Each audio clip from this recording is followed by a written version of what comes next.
সমাজ কল্যাণমূলক কাজে আল্লাহ সুবহানাহু ওয়া তাআলা যে বিধানগুলো বলেছেন আমাদেরকে সেগুলো সম্পর্কে আলোচনা করার চেষ্টা করবো ইনশাআল্লাহ।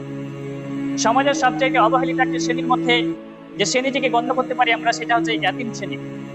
তারা সমাজে অবহেলিত হয়, তাদের সম্পর্কে আল্লাহ রাব্বুল আলামিন আয়াত নাযিল করেছেন সূরা আল বাকারা 2 নম্বর সূরার 83 নম্বর আয়াতে। আল্লাহ রাব্বুল আলামিন বলছেন ইল্লাল্লাহ, যে তোমরা আল্লাহ ব্যতীত অন্য কারো দাসত্ব করো না, আল্লাহ ব্যতীত অন্য কারো ইবাদত তোমরা করো না। ওয়াবিল ওয়ালিদাইনি ইহসানা, এবং তোমরা তোমাদের পিতামাতার প্রতি সৎ আচরণ করো, ভালো আচরণ করো। ওয়াজিল কুরবা ওয়াল ইয়াতামা ওয়াল মাসাকিন, এবং তোমরা আত্মীয়স্বজন যারা সমাজে মাসাকিন অভাবী দরিদ্র এবং যারা ইয়াতীম তাদের প্রতি তোমরা সৎ ব্যবহার করো।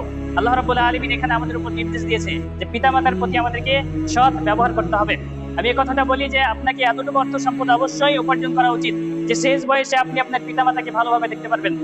শেষ বয়সে নিজের পিতামাতার সুখের জন্য আপনাকে এখন কষ্ট করতে হবে, যাতে শেষ বয়সে আপনি আপনার পিতামাতাকে সুখে রাখতে পারেন, যেমন ভাবে আপনার পিতামাতা আপনাকে ছোটবেলায় লালন পালন করেছে। আল্লাহ রাব্বুল আলামিন আমাদেরকে নির্দেশ দিলেন যে পিতামাতার প্রতি তোমরা সৎ ব্যবহার করবে এবং তোমরা তোমাদের আত্মীয় স্বজনদের প্রতি ভালো ব্যবহার করবে। আমাদের আত্মীয় স্বজনদের বন্ডিংটা দেখেন, চাচাতো ভাইয়ের সঙ্গে চাচাতো ভাইয়ের কোনো মিল নাই, নিজের ভাইয়ের সঙ্গে নিজের ভাইয়ের কোনো মিল নাই।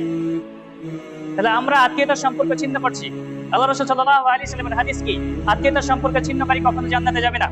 এবং যারা ইয়াতীম অভাবী তাদের প্রতি সৎ ব্যবহার করার কথা আমাদেরকে বলা হয়েছে। ইয়াতীমদেরকে ধাক্কা দিও না, এটা আল্লাহর নির্দেশ।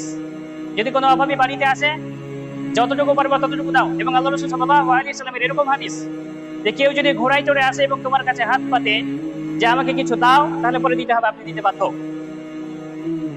তাহলে আমাদেরকে এইভাবে সহযোগিতা করতে হবে।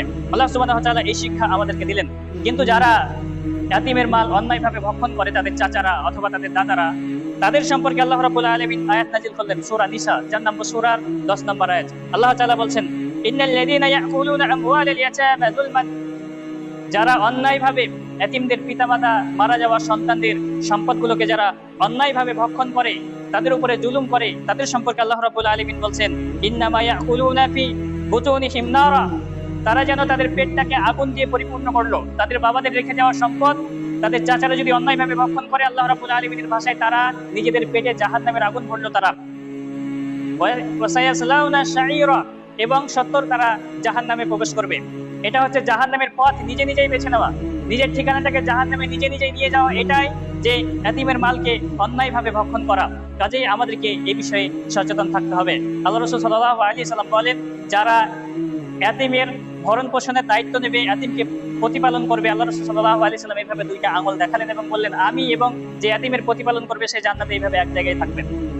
এটা আমাদের জন্য কম বড় অফার যে আমরা আল্লাহ রাসূল সাল্লাল্লাহু আলাইহি ওয়াসাল্লামের সঙ্গে একসঙ্গে জান্নাতে থাকবো। কারা? যারা ইয়াতীমদের ভরণ পোষণের দায়িত্ব নেবে। আল্লাহ রাসূল সাল্লাল্লাহু আলাইহি ওয়াসাল্লাম বলেন যে যেই ব্যক্তি পিতামাতা মারা যাওয়া কোনো মুসলিম ইয়াতীমকে স্বাবলম্বী হওয়া পর্যন্ত তার দায়িত্ব নেয়, সে নিজে যেভাবে পানাহার করে তাকে সেভাবে পানাহার করায়, সেই ব্যক্তির জন্য জান্নাত অবধারিত হয়ে যায়।